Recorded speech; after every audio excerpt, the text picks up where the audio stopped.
ये है Arabian peninsula. Peninsula के एक तरफ अरबियन सी है जो रेड सी के जरिए मेडिटेरेनियन सी से कनेक्ट होता है। रेड सी बेसिकली पेनिनसुला और अफ्रीका कॉन्टिनेंट के बीच से बहता है और सुएज कैनाल के रास्ते मेडिटेरेनियन सी में जाकर मिलता है। पेनिनसुला के दूसरी तरफ Arabian sea gulf of Oman में खुलता है और गल्फ ऑफ ओमान आगे पर्शियन गल्फ से कनेक्टेड है। इन दोनों गल्फ्स के बीच में है पानी की एक बेहद नैरो स्ट्रिप जिसे स्ट्रेट ऑफ हॉर्मुज कहते हैं। इस स्ट्रेट के दोनों किनारों पर 3 कंट्रीज हैं, ईरान, ओमान और यूनाइटेड अरब अमीरात। स्ट्रेट ऑफ हॉर्मुज हर रोज दुनिया के सबसे बड़े शिप्स पर बेशुमार तेल ट्रांसपोर्ट करता है। इस पर थोड़ी देर में और डिटेल में बात करेंगे। इसकी नैरो विड्थ और इससे गुजरने वाले तेल की भारी मात्रा को देखते हुए स्ट्रेट ऑफ हॉर्मुज दुनिया में तेल ट्रांसपोर्ट के लिए सबसे इंपॉर्टेंट चोक पॉइंट है। इस स्ट्रेट से गुजरने वाले तेल और एनर्जी प्रोडक्ट्स की क्वांटिटी का अंदाजा लगाने के लिए जरा ये नंबर्स देखिए। 2024 में इस स्ट्रेट से रोजाना एवरेज करीब 2 करोड़ बैरल्स तेल और दूसरे पेट्रोल लिक्विड्स गुजरते थे। हर बैरल करीब 159 लीटर का होता है, यानी कुल मिलाकर रोजाना 3 अरब लीटर से भी ज्यादा। दूसरे वर्ड्स में कहें तो इन तेल से हम हर दिन करीब 1300 ओलंपिक स्विमिंग पूल्स को भर सकते हैं। समुद्र के रास्ते दुनिया भर में ट्रांसपोर्ट होने वाले कुल तेल का करीब 1/4 हिस्सा इसी स्ट्रेट से गुजरता है और साथ में दुनिया की करीब 5वां हिस्सा क्रेडेड नेचुरल गैस भी। स्ट्रेट ऑफ हॉर्मुज अपने सबसे नैरो हिस्से में मात्र 39 किलोमीटर वाइड है। इसी वजह से यहां से गुजरने वाले शिप्स को फिक्स्ड शिपिंग लेन्स में ही चलना पड़ता है।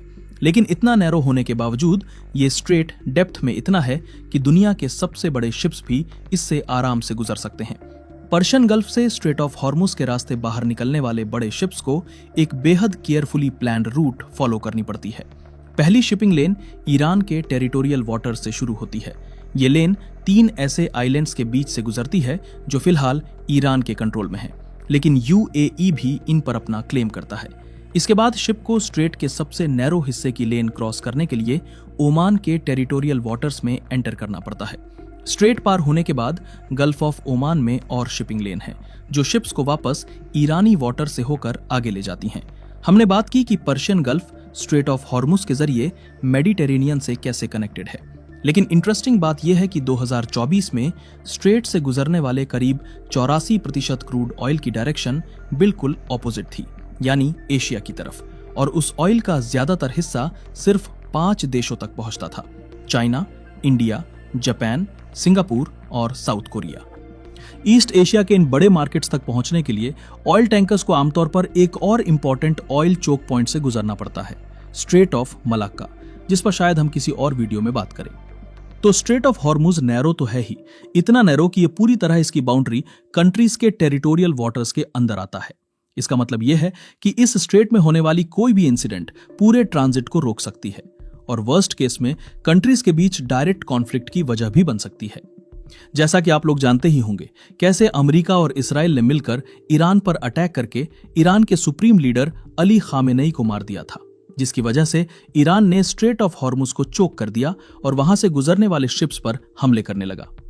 इस तरह के इंसिडेंट्स स्ट्रेट की स्टेबिलिटी के लिए डायरेक्ट थ्रेट हैं और बाउंड्री कंट्रीज के बीच टेंशन को और बढ़ा देती हैं।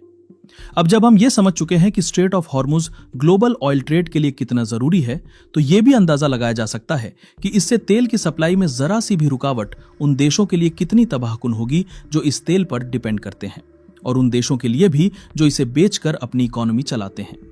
तो सवाल यह है, तेल खरीदने वाले देशों के फॉरेन ऑयल पर डिपेंडेंस घटाने की कोशिशों के अलावा तेल उत्पादक देशों ने स्ट्रेट ऑफ हॉर्मुज की स्टेबिलिटी को किसी भी थ्रेट से बचाने के लिए और क्या स्टेप्स लिए हैं? देखा जाए तो सिर्फ सऊदी अरेबिया और यूएई ही ऐसे देश हैं जो पर्शियन गल्फ के बाहर स्थित पोर्ट से शिप कर सकते हैं और जिनके पास उन पोर्ट्स तक तेल पहुंचाने के लिए पाइपलाइंस भी हैं। यानी ये दोनों ही स्ट्रेट ऑफ हॉर्मुज को पूरी तरह बाईपास कर सकते हैं। सऊदी अरेबिया के पास ईस्ट वेस्ट पाइपलाइन है जो रोजाना 50 लाख बैरल तक रेड सी पर स्थित उसके पोर्ट तक पहुंचा सकती है।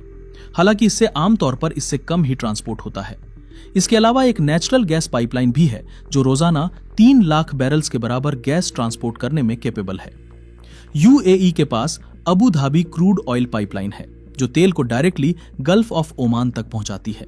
इसकी कैपेसिटी रोजाना 15 लाख बैरल्स की है, लेकिन इससे आमतौर पर इससे कम ही ट्रांसपोर्ट होता है। और भी पाइपलाइंस हैं, लेकिन ज्यादातर छोटी हैं और इंटरनेशनल बाउंड्रीज क्रॉस करती हैं।